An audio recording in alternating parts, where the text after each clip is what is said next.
Franz here, Clay Manufacturing. This is a quick video how to touch off our tools on a Haas mini mill using a Michitoyo zero, don't want to drop you, zero setter. This has a little plunger in the middle. This distance right here is a known 1 inch, so you can use a 1, 2, 3 block. It's going to be kind of the same setup, but this is going to be using a zero setter. And we are going to be, I've got a new tap and drill that I have not touched off. This is a 1/4 cut tap, and this is a .201 drill. Haas drill, came with 10 drills, spiral flute and spiral point tap for 38 bucks.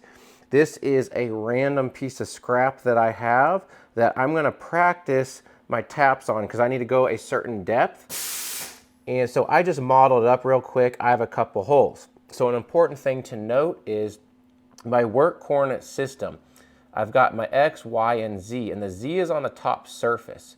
And we are not going to touch our tools off of our work. We're gonna use a global position. I'm gonna put that tool setter here because what we're gonna do is we're gonna find the distance from the top of my workpiece to my table, and that's gonna go in the ZG54 offset in the work. But right now I'm simply going to go over how we touch our tools off of here, and then my next video will show us how to get the offset using my Heimer from the top of my workpiece into the offset. The cool thing about that is if you do your Z off the top and you touch your tools off the top, if I break a tool during my operation, well, now I don't want to touch my tool off a surface I've already been machining on. This is a pretty simple part, but sometimes you've removed a lot of material, they're weird numbers, so it's hard to account for that offset. If I have a known location on the table and I break a tool, no big deal. I touch it off that known location, I go back to the races. Or if I forget to load a tool in the spindle, then I can just easily touch it off and get back going after I've started machining the part. You can look it up, a lot of good reasons to do it. This is a pretty good standard in industry. In this zero setter, if you see, this is a little plunger that I can push down and that dial turns. Now if I'm bridging it with a parallel, so if I bridge that thing, it zeroes out right there. So that means I found zero.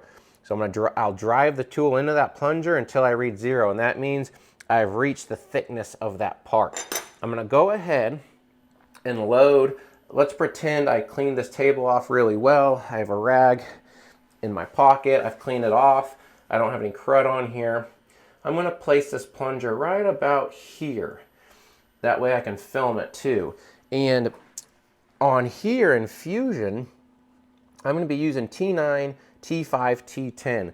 So my T9 is my drill, my T5 is my 1/4 inch chamfer, and my T10 is my 1/4 tap. Now those numbers you post in Fusion correlate directly to my carousel numbers in here. So right now the one directly across from my spindle is T10, and T10 is my tap. So we're going to touch my tap off first. This is my tap. This is my tool holder. This is my Cat 40 tool holder. This is my spindles. When your spindle changes tools, it lands in this orientation. I'll spin it at me so I can kind of see the drive dog better. And then you're going to make sure that this is clean. I already cleaned it. Be careful with if you use a rag, make sure you don't leave any metal flakes on there. But I'll load this in here and then press this magic button. Align it, and you see, it's just barely seated below that drive dog, so that's good. Now the next step I'm going to do is drive this tap down to that plunger, and let's go over this again.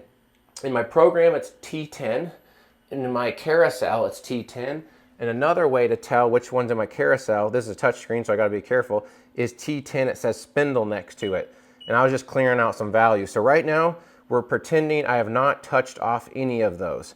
And you got to be careful. That orange cursor is where it will populate the value. So I want it right there, T10 on my length geometry. And I'm simply going to do handle jog, my 10 thou movements, and I'm just going to slowly, between my X, Y, and Z, I'm going to bring my tap to the tool setter. And I'm in my 10 thou movements. So each click represents 10 thou. And I want to put my tool, let me get in a decent angle. I want to get that tool about in the, eyeball it to the center of that plunger so it's not rocking it at a weird angle or anything like that.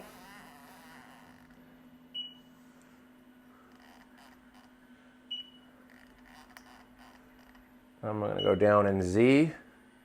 Sorry if I'm moving a lot. So I'm just going to lightly go on it.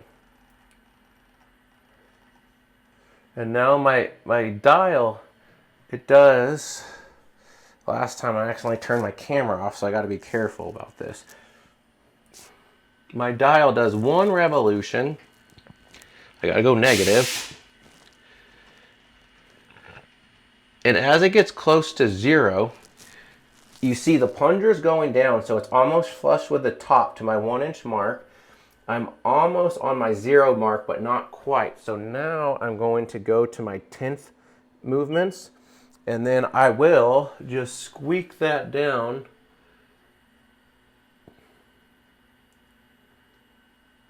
until I'm right about on 0. So now my dial is on 0. That means that plunger should be pretty darn flush with this 1-inch known dimension. So I'm going to call that good. On my control right here, I simply go down to my tool offset measure, and as soon as I hit it now, I'm going to say Y for yes down here. And then it populated it. I should not have pulled it off. So it populated. We're not done yet because we want to tell it that the end of my tool is here, because when I use this Heimer, I'm going to zero it out and say that the distance from the table to the top of my part is X amount, or Z amount in this case. So I still have to do an offset to account for the thickness of my 1-inch block. I'll come over here to my length wear. You could put it in here if you wanted to, so it would be negative 8.9 plus a negative 1, which would be negative 9.9, whatever. On here, I'm just going to put negative 1. I'm going to go negative 1.0. And as I'm typing it down here, it's populating on the input line. And then when I hit enter, I'm going to go ahead and hit enter. It's going to ask me. I'm going to say Y for yes. And now I have my negative 1 inch here. I like to have the numbers here so I can keep track of which ones I've fully touched off. And then when I'm doing my height wear, I can still add my thous over to this column. So it works out great. So right now, this tool is fully touched off. And I could simply just go handle jog and go Z positive, which is scary if you don't know your positive and negative. Or you can just go Z home and send Z up like that, or call the next tool and it'll go Z up first. I hope this helps. That is using a 0 setter. This is a Michitoyo, and I will load this next tool exactly the same. And after I load that tool, I'm going to load this part, and I'm going to show you how to find X and Y using this Heimer, and then we're going to run that tap. Thanks. Have a good one. Bye.